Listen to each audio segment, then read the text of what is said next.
Okay. Assalamu alaikum. Good afternoon and welcome everyone to today's Sufi teachings. This Sufi teaching series we call Community Connection. It occurs on the first Sunday of every month at 5 p.m. Eastern Time. It is organized and underwritten by Sufi Center Minnesota with the intention of making the Sufi teachings of peace, love, mercy, justice, freedom, and beauty available to people everywhere. We acknowledge that the land Sufi Center is located on is the traditional and ancestral homeland of the Dakota and Made-Wakantan tribes. Sufi Center Minnesota recognizes and respects the enduring relationship that exists between many Indigenous peoples and their traditional homelands. This teaching is being recorded, and you can find the recording within a day or two by going to the Sufi Center Minnesota public YouTube site. Please understand that if you ask a question or make a comment during the course of this teaching, you are consenting to have your voice appear on our YouTube channel. Please keep yourself on mute during the teaching unless Nasir opens the floor to questions and you want to ask a question, at which time you can unmute yourself. Also, we will be having a virtual dhikr following this teaching. The Zoom channel will remain open, and we will be taking about a 5-minute break after the teaching. And if you want to come back and join the dhikr circle, you are welcome to do so. One final note. Sufi Center Minnesota offers the Sufi teachings to people all over the world through events and classes such as this class. All Sufi Center teachers volunteer and are not paid. However, we do pay rent, administration, technical support, and guest teachers. We completely depend on the generosity of donors such as you to continue to offer these teachings. If you would like to help us, you can do so by going to the Sufi Center website at suficentermn.org and click on the donate button. We deeply appreciate your helping us to continue these offerings.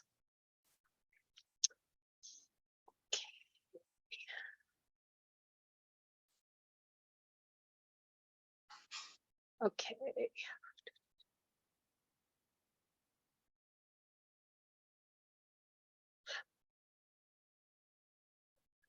I'm taking the time to read all of Abdullah Pat's instructions, so we're getting on with this. So Nasir, you'll have to unmute yourself again. Yes. We are very excited and grateful, to have Nasir Anton Possenig with us today. He was born and raised on a farm in the Austrian Alps. He holds a master's degree in fine furniture carpentry and a bachelor's in interior and furniture design. He relocated to the US in the late 1990s, where he opened an interior design and cabinetry business in South Florida in 2002. He is a certified Barbara Brennan healing science practitioner. He took hand with Sidi Muhammad al Jamal in 2005 and is a graduate of the University of Sufism and the Sufi Ministry Masters. He is a certified master spiritual healer by Dr. Ibrahim Jaffe. In 2020, he relocated with his beloved and their 2 children to the Farm of Peace in Warfordsburg, Pennsylvania. Currently, he is a faculty member at the Institute of Spiritual Healing and the University of Sufism. I just want to comment that I first met Nasir when he was starting at the Sufi University, and we both had a lot more brown hair than we do now.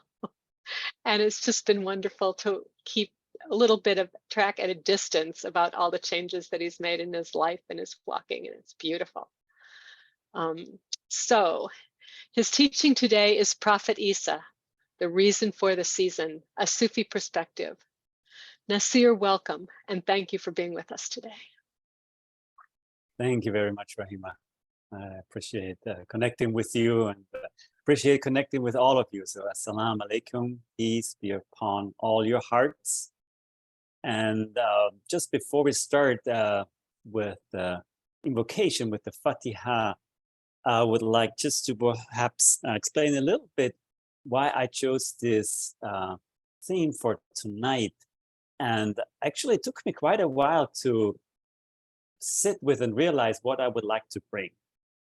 And it came to me just about a week ago at the Juma here at the Farm of Peace. And it came in a very funny way, actually. because as our imam was holding his khutbah, something was going on in my mind, and then I just suddenly heard. Actually, I didn't hear it. I saw this image of when I was living in South Miami. That I was driving away from the apartment that I used to live in, and it was before I was on a spiritual path. I was not in Brennan school, nor a Sufi, and I stopped at the traffic light, and there was a car in front of me, and it had a bumper sticker on it, and it said, "Jesus is the reason for the season." And it hit me a little bit, and I'm like, yeah, I know that. Why? What's a big deal putting a bumper sticker on your car? But then I realized, yeah, I live in the U.S., and the U.S. does not celebrate necessarily, the birth of Jesus for the particular season. And it's really Santa Claus. I don't want to go into any historical where that comes from, but it just really hit me. And I was like, yeah, the way I was raised, the way I grew up, we really celebrated the birth of Jesus. And that was the reason for the Christmas season. But then as I, took hand with Sidi and became a student of Sufism, that again changed it. First of all, the dates are not in alignment, right? Jesus was not born on 24th of December and so forth, right?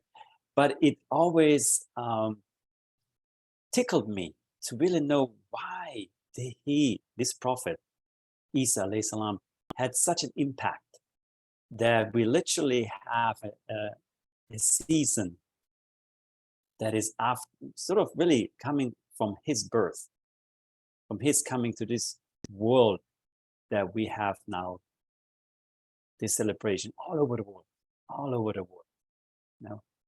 Yes, it's been taken out of context, and yes, it's been this and that, but still, on its core, it's because of the celebration of birth of Isa. And that actually happened in the spring rather than in the winter. But still, the celebration happens around that time. And so what I would like to bring today is, I grew up Catholic. And then I took hands and the city, and I became Muslim. So for me, it still has somehow a really beautiful place in my heart. Number one, because my family still celebrates it. My wife's family still celebrates it. And we somehow bring it into somehow my family for my children. So they have also an experience. And we hold it as a festivity of light. That's the way we hold it. That's the way we celebrate it. And it still brings these beautiful memories in my heart growing up. So the exploration for tonight is really for me to perhaps bring a little bit of the uniqueness of Prophet Isa in this gathering today. So I'm not a scholar. I am a student of Sufism. So I'm nowhere even close to be calling myself anyone that has knowledge over Prophet Isa. But I would like to invite us come together and experience his spirit. As Sidi writes in the specific 2 books, the Stories of the Prophets and the Resolute Prophets, where he talks about that the spirit of Isa is very much still here with us. He was taken in his body, with his body, to the heavens, but he's never really left. So there's this opportunity that we have to reconnect with the spirit each moment. So let's start with the Fatiha, and let's, as a group, connect with our hearts. Let's imagine we're just sitting together in a really beautiful, nice, large room. Perhaps there is a fireplace there, because it is a cold season. At least it's pretty chilly here at the farm. Imagine the fire being just kindled, emanating a very particular smell. Probably some of you are familiar with. And it gives off such a beautiful light, flickering. Just connect and let's hold hands as we come closer together. Perhaps there's some candles that have been lit up. Outside it's cold, it's getting more quiet. The birds are not singing anymore, at least not at that time. And see if you grew up also with the tradition of Christmas, Christmas, reconnect to something very special, very beautiful that you can connect with, whatever it might be. For me, especially, was the smell. Growing up on a farm, there were some very specific traditions in my country where we, with some incense, we cooked a specific meal. And our Christmas tree actually had candles on. No electric lights, no real live candles. I know a hazard considered in this country. But these were just moments as a child. They impacted my heart. They opened my heart into the mystery of this particular season, the mystery of the life of baby Jesus, wanting to know more beyond just the story or that historical figure that he was, or he is. And so I'm going to ask the spirit of Prophet Isa to help us connect in this very special way tonight. That his spirit may illuminate our hearts the way it illuminated the hearts in a time when he was walking on this planet. The way it nourished those souls that were coming to listen to his speaking, to his teachings, to illuminate our minds, to understand the truth, the gnosis of what he was bringing, to illuminate our bodies for us to receive the healing, the warmth, the comfort that he brought, specifically for those that were sick, who were ill.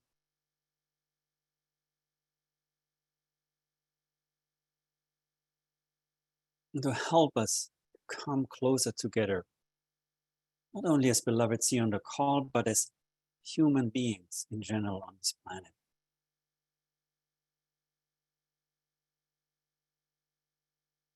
Let's begin with the Fatiha. A'udhu billahi minash shaitani rajim. Bismillahir rahmanir rahim. Alhamdulillahi rabbil alamin. Ar-Rahmanir Rahim. Maliki yawmiddin. Iyyaka na'budu wa iyyaka nasta'in. Ihdina siratal mustaqim. Siratal ladina an'amta alayhim. Ghairil maghdubi alayhim waladdallin.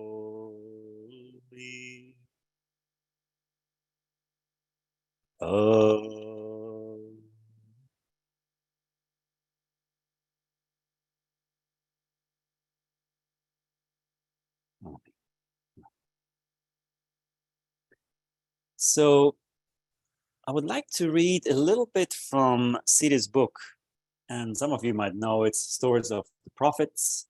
Beautiful book. I really recommend it. It talks about many of the holy prophets that came to human beings and brought some very, very beautiful understandings. And tonight, it's Isa, Prophet Isa. So I would like to share some of the characteristics, and because it's sometimes we try to make one prophet more special than the other, and they are all unique in my point of view. When we go into special, then it's a very human quality where we make something more special than something else. But when I speak about being unique, that opens my heart to actually allow something else to be there present, not up or down, but equal. So one of the very unique characteristics of Prophet Isa was that he had no father. So when I read that in Sidi's books, actually, the first time, I was very happy to read it because that's the way I grew up, right? I said he had no physical father. And I thought that was just perhaps just the invention of the Catholic Church. But no, this really happened. So I want to read to you a little bit what Sidi is talking about that. And Sidi writes there, he was given life in this material world by the message of Allah. When Jibreel, Archangel Gabriel, the angel of Allah, was sent with the holy word to give manifestation to the sign of Allah, to be, to come into being. This happened when Jibreel blew into the body of Maryam the meaning of the word of Allah, kun.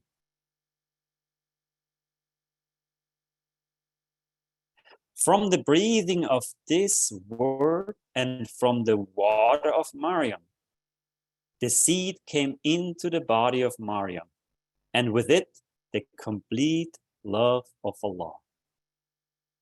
So that was formed inside her. The seed of the perfect being was from the love of Allah, from himself to himself, through the heart of Maryam. You probably have heard the saying that, right, that our hearts are mirrors. So when you read this here from what Sidi writes here, it was from the love of Allah, from himself to himself, through the heart of Maryam. You probably heard the saying, Allah loved to be known. So he created the creation. He wanted to know himself, right? He wanted to be like sort of a reflection of himself. He wanted to see the reflection of himself. So here it is. So Allah sent the love from himself to the heart of Maryam, the mirror, to himself. From the word which had been sent to Maryam, not through the presence of an angel, but through her spirit. From the beginning, when she was conceived by her mother Maryam, spirit was completely inside her, and she was ready to contain all the love of Allah through the child which grew inside her, so that he was for her the perfect mirror of this love.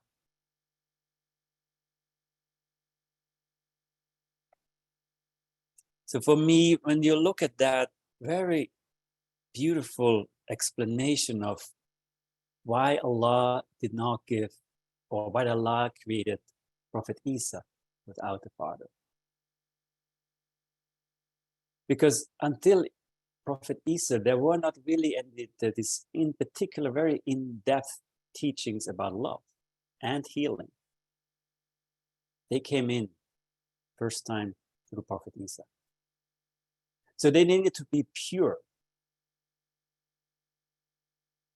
So my understanding is through that Allah subhanahu wa ta'ala decided to send the word kun, be, through his angel, Mother Mary, to create life. And Maryam, it says in Sidi's books, was actually only 14 years old.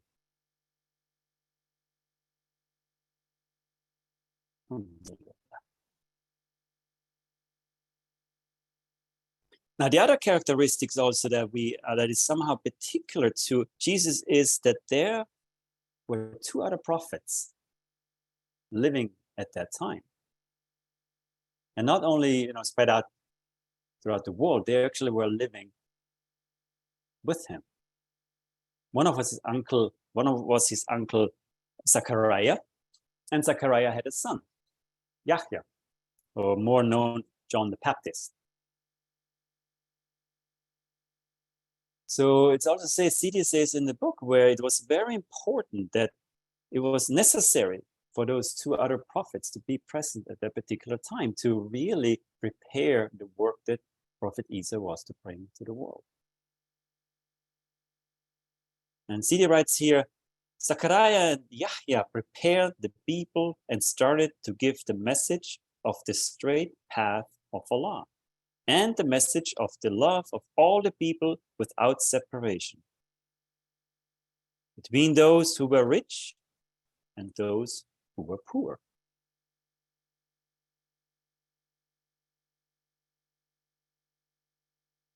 So Sidi says it was necessary to have these three prophets, Zechariah, Yahya, and Isa, alive in the world at the same time, because it was a very strong time and many changes were taking place. Still today, this time of Zechariah, Yahya, and Isa influences the whole world.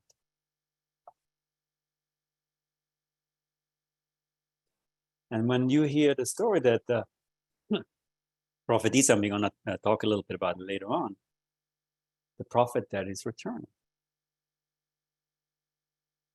And if you compare the times, and Sidi writes in there that the times back then were pretty much equal to today. Yes, they did not have the war machines that they have this time. Perhaps there was not that many people. But it was very similar times.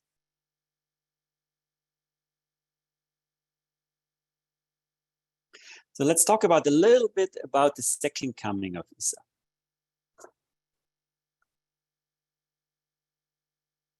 Which also for me was very interesting to read, that was actually not just, again, something that was made up by the church. When Sidi writes about it, he says here, the beloved Prophet Muhammad (alayhi said, when you see the world full of darkness, and when you see people eating each other, killing each other, forbidding each other to take food, and sending fire to kill the king of the humanity, wanting to destroy this world, then God will send his beloved Jesus again with the real message, with the complete message. And there's no doubt that the times are here. And I remember once I was at the land. It was probably almost 10 years ago. And I was there with my beloved, and Sidi was present. I was sitting at the porch. Some of you might remember the porch of right in front of the mosque. And we are coming down for, I think it was Maghrib prayer or Asr, I don't remember. And we were a little early, and we noticed there were some people gathering right in front of Sidi. We joined the few beloveds, and Sidi started to talk about Prophet Isa. And he said that this is a very special prophet and that he will come again. And my ears started to grow because I did not want to miss a single word that he's about to say. Because then he sort of leaned forward a little bit and he said, beloveds, Isa is coming. And then he put his finger up and he said, and you will see him with your own eyes. He pointed to his eye and just really put it down. And when he said, I got chills all over my body. I was like, okay, I was about, I don't know, my late 30s back then. I was like, okay, that means at least he's going to come, I don't know, if it's in my time, in the next 50, 60 years at least. But he was very certain, there was no doubt in his spirit or in his saying that you will see him with your own eyes.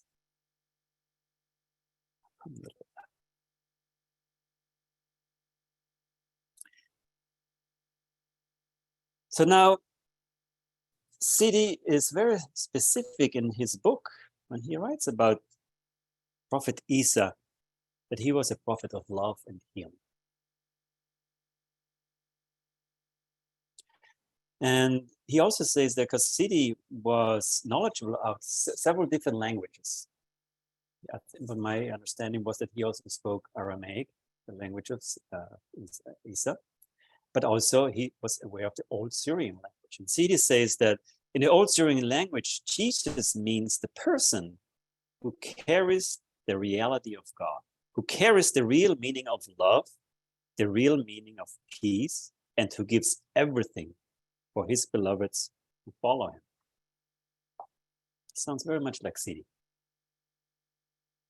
So then in his book, he writes, the meaning of the message of Jesus and the meaning of his life from the moment of his birth was to put the real life into every person and everything he came into contact with.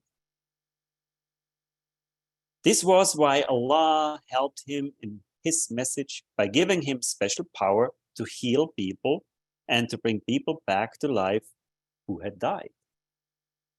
And some of them had been dead a long time. This was so that the people would be able to see that this person who did these things also spoke about the way for them to return to the life with God, which God wanted from them. These words were all the wisdom of God and how to live in the love and the unity with God. Not just as they imagined, but as it really was. He showed the people how through the love a person could know God. And this was the first time that this deep inside message of the love had been given. He also gave the people the deep inside meaning of the Sharia through the essence of love. And one of the characteristics at that time when Jesus came was that the priests, the high priests at the synagogue or at the temples there were mistreating people very much because of the rigidity, how they held the sacred law that Prophet Moses alayhi salam brought. That it was used in a way that really suppressed the poor and really elevated those that were in positions of power and the rich. So when Isa came, he caused trouble for those because he brought the love to really understand the teachings of Sharia, teachings of the law. So in some way, he was a rebel, not intended to be, but he made things straight. When you make things straight, then you could talk about this is right or this is wrong. But what he did, he brought it with the love. That was the big difference. Isa brought it with the love. He taught the people from his message to see God in every face. And for that reason, to give the love to all the people, to erase everything from one's soul and one's deep heart, and to be completely with Allah all the time. This is also the meaning of the name Messiah, to clean oneself from everything that is not for Allah.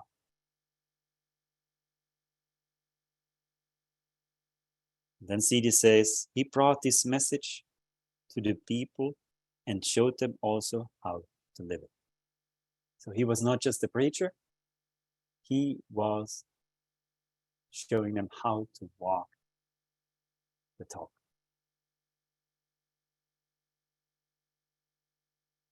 The meaning of this love was a love without separation.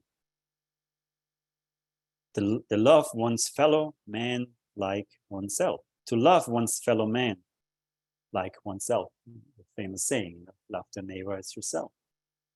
Which means not to make a separation between him and you, but to be in the unity with him and with all the creation. He told the people how to look with the eye of the heart, and through this eye to see the other as oneself, and to understand and love him. Now there's something very important also in the next sentence is Isa also showed the people that the law should not kill the inner feelings of the heart and should not eat them up, but should serve people and not people the law.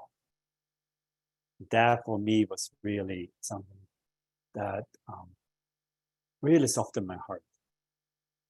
To see that when you put the love in the law, then it works.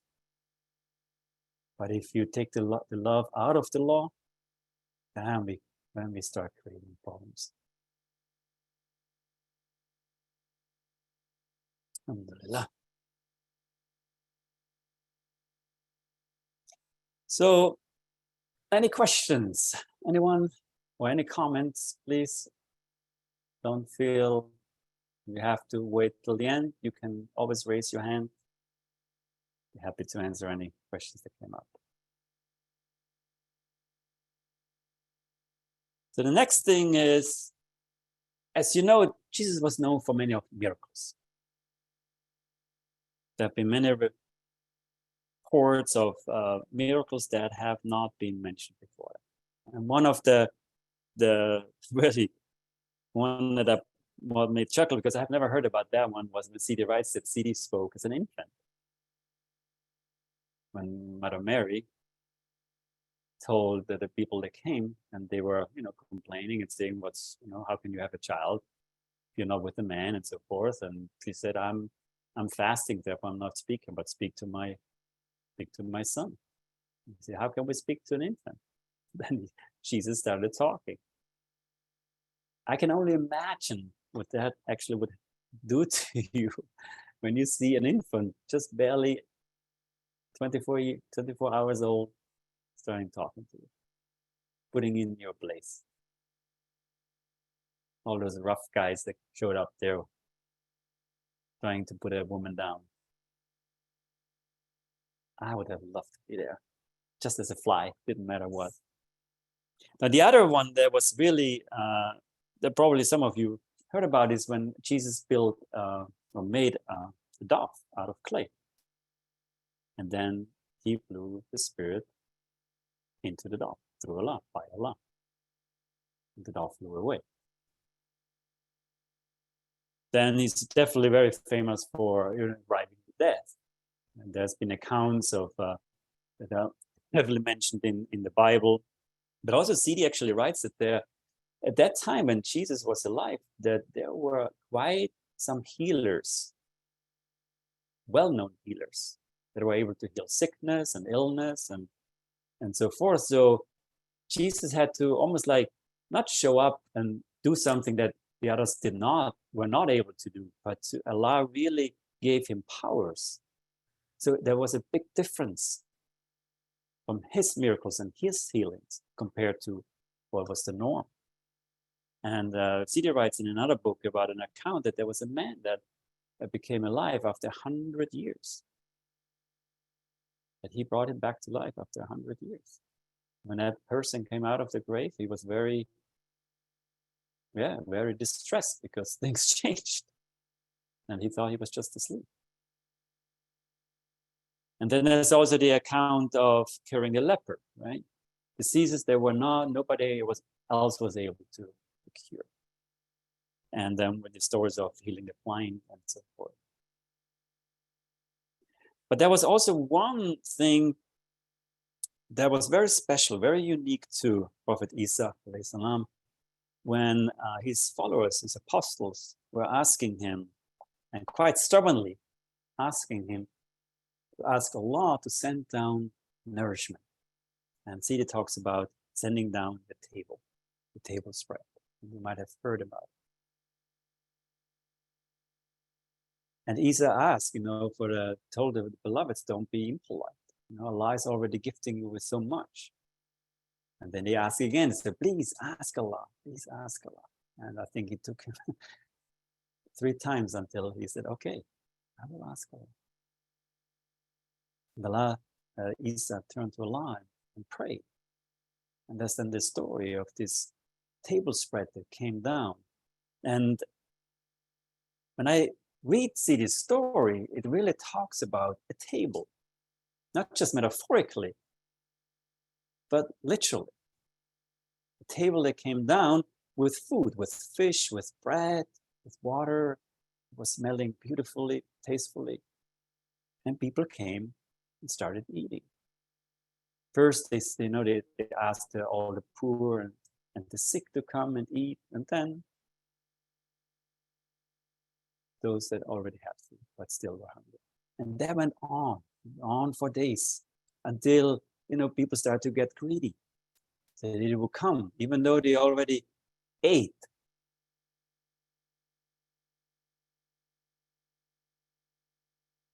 They started to put things aside, right?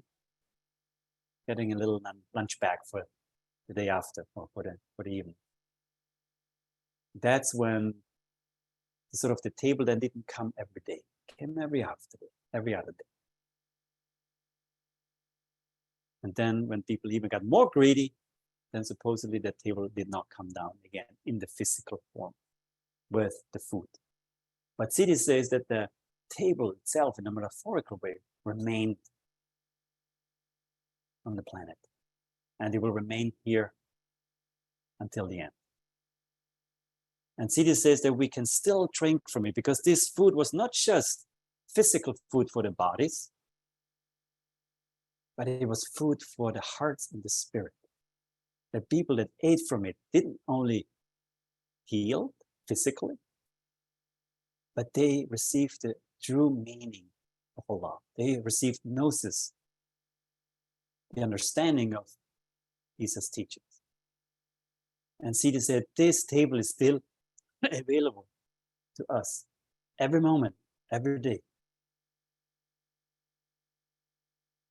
And I would like us to later on, toward the end of the class, to really experience a little practice I would like to do with you all, and to see if we can somehow connect to this table spread. And the invitation from Sidi is really to take in. When you connect, he said, to connect with your spirit to this table. And receive and drink and eat until you're full and fulfilled.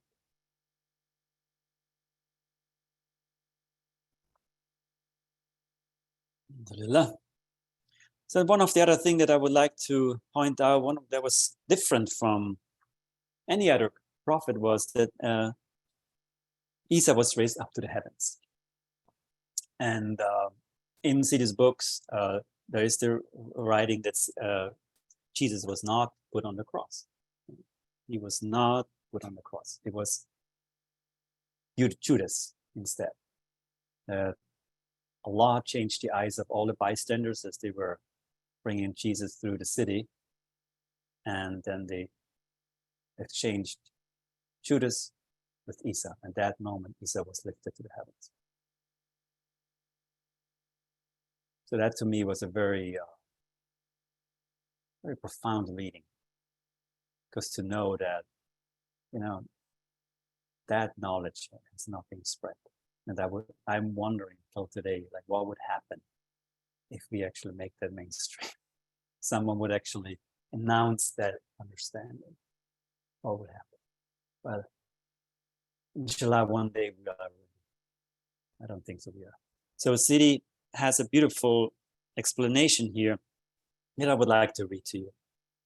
And it says, Jesus was taken from this dunya to heaven, and that moment Allah changed the eyes of the people to see Jesus in the person who had betrayed him. Judas was nailed to the cross instead of Jesus, and after he had died, some Jewish priests who did not know the complete meaning of their scriptures took the body away and hid it in a secret place near the Dead Sea. They wanted to say to the people, look, Jesus is crucified and he has completely disappeared. Jesus brought a big change to their religion, and they did not want to lose their influence and power. Only the priests of the family of Maryam knew that this was not Isa's body. Maryam and the beloveds also knew that he had not been killed, but that Jesus had been taken his place, that Judas has been taken his place. They had a deep contact with the soul of Isa, and sometimes they would see him. And I heard Sidi also say the reason why Prophet Isa was taken in this way is because he's going to return in his body, 33 years old, from the time he was raised to heaven. So what I also really found profound when I was reading Sidi's books is that for me, you probably hear it much right now in the business world, what's going on with the change of leadership and how you run a business and how you run even governments. And there's one particular quality that, or sort of a theme that comes more and more to the surface. It's called servant leadership. Servant leadership. So that a leader becomes a servant rather than a top-down boss that's telling everyone what to do. So it's actually a servant. And if you read Sidi's teachings about Prophet Isa, for me, he was the first leader that really portrayed it. And in some way, I'm sure every prophet did. But he really, what does a servant leader? A servant, someone that is coming from that particular way of being a leader. They're inspiring the bottom up, right? Ground up. You help to empower those who run your business, really. So you don't tell what to do. You help them to become their own leaders. You inspire them, you support them, you guide them. And that's a quality that I don't see in many leaders very much. But there is a movement that is happening. There is quite, when I did some research, my beloved did some research, and there's quite some companies, very powerful, 500, those are really up in the top 500, and they are changing to that particular way of leadership. Because they are realizing, otherwise it's not working. People get burned out. There's very little himma, very little passion of what people do. And this particular way of leadership, for me, Prophet Isa really portrayed in the most amazing way. Yes, he was a prophet. He had powers given by Allah that most of us don't have. But that does not mean that we cannot portray his qualities in our lives. And one of the sayings that I really loved, a friend of mine actually told me was that Isa said, you will do what I do and more. You will do what I do and more. So really emphasizing that we really take him down from this pedestal and really put him on the ground with us as a servant leader and listening to his message, knowing this is meant for all of us. To live in this way was meant for all of us, is meant for all of us. And Sidi very much brought that kind of message to us. And one of the really important aspects of this way of leading and living your life is to create this direct relationship with God.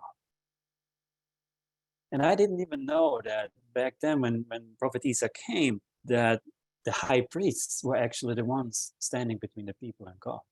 I thought that was a Catholic thing or a Christian thing, that it was unique to us. We invented it and we have the pattern on it. But no, it was back then, it was the same thing, where the high priest, they were the one in contact with God and the people had to go to the high priest.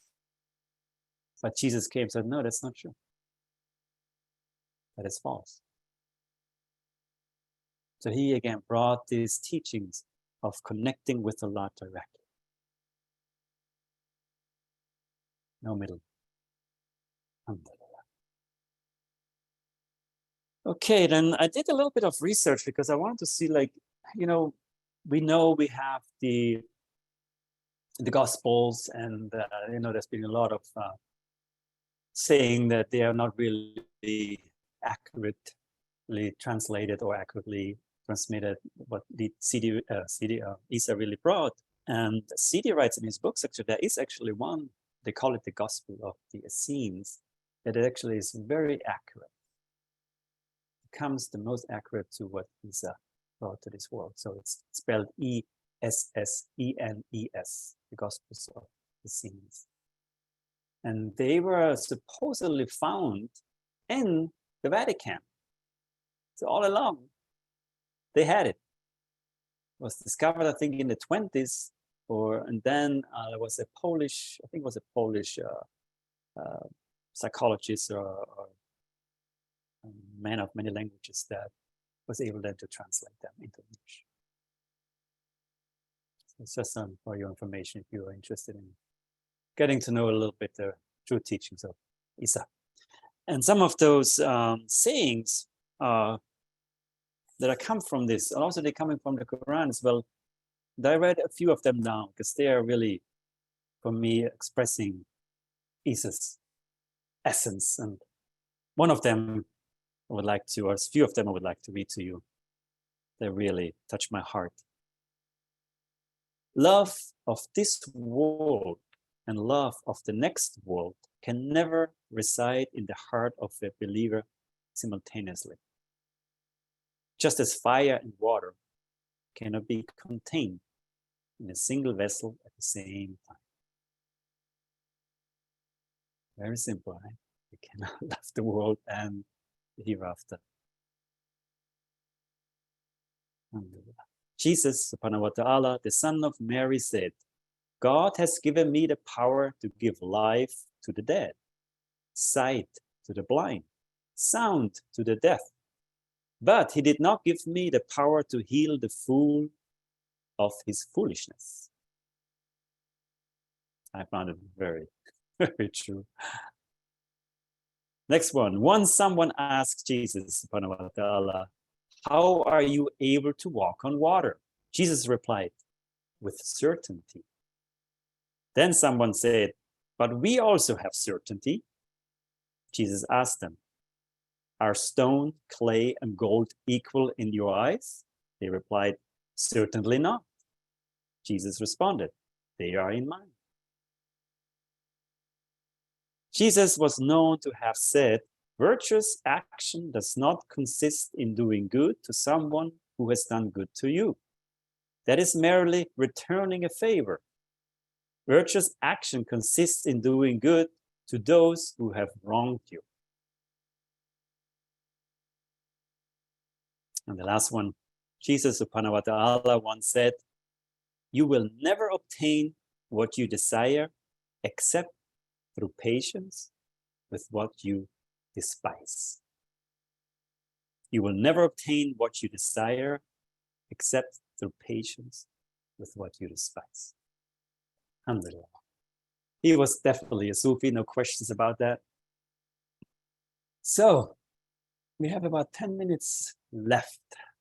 I would like to do a little practice together. But first, I just wanted to check in. Anyone a question? Anything that came to your hearts or want to share with the group? Alhamdulillah. So, I want to screen share something in you. Yes, Rahimat, saw you unmuted. I was just going to suggest that people can also write questions in the chat if they want to. So we'll watch for that. You go ahead. Thank you. So the word kun, be. I was doing a little Google search and see like that word kun. How many times does it show up in the Quran, or does it show up in the Quran? Of course it does, many, many times. And in one particular part, it shows up, it's in Surah Yasin. And I would like to read it to you. Let me see here.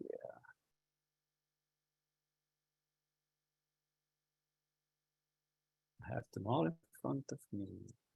Here we go. Surah Yasin 347.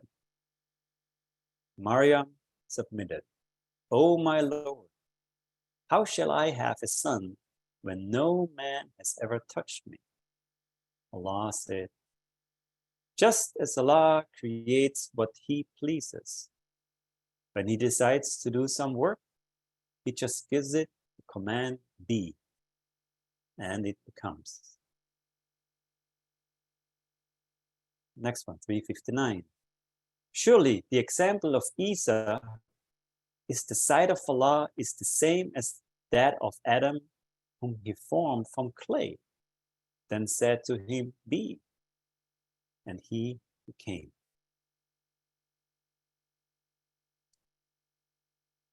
So in the Quran, when you listen to or you read the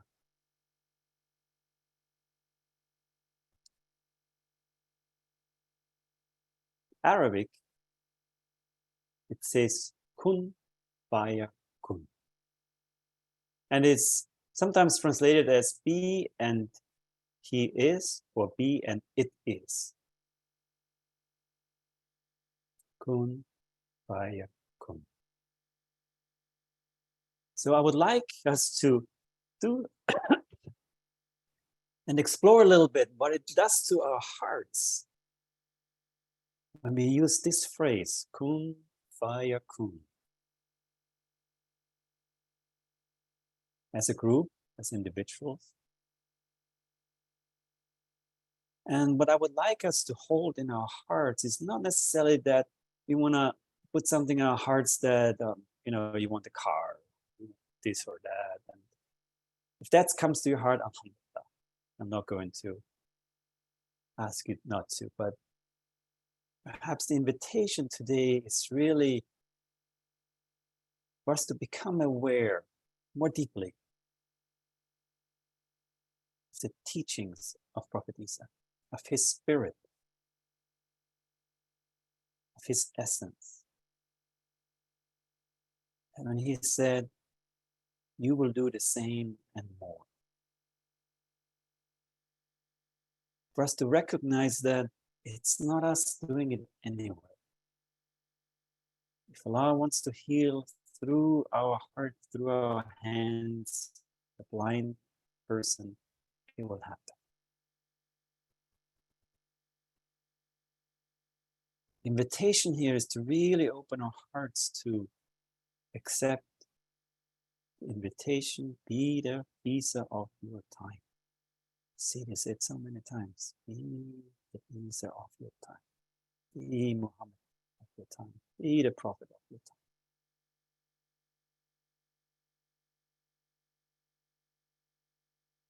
The invitation is to open your hearts in humility, in gratitude.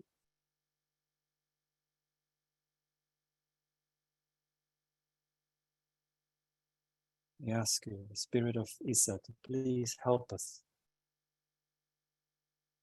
with a deeper understanding of this so profound expression of kun faya kun. We ask you to help us to receive it, accept it,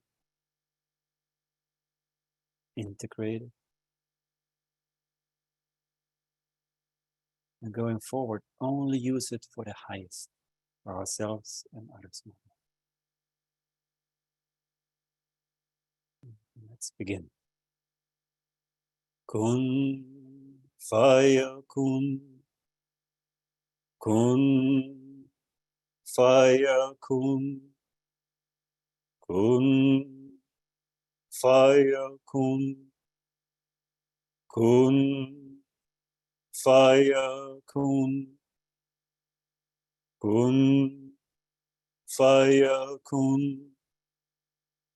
kun faya kun, kun faya kun, kun faya kun, kun faya kun, kun faya kun, kun faya kun, kun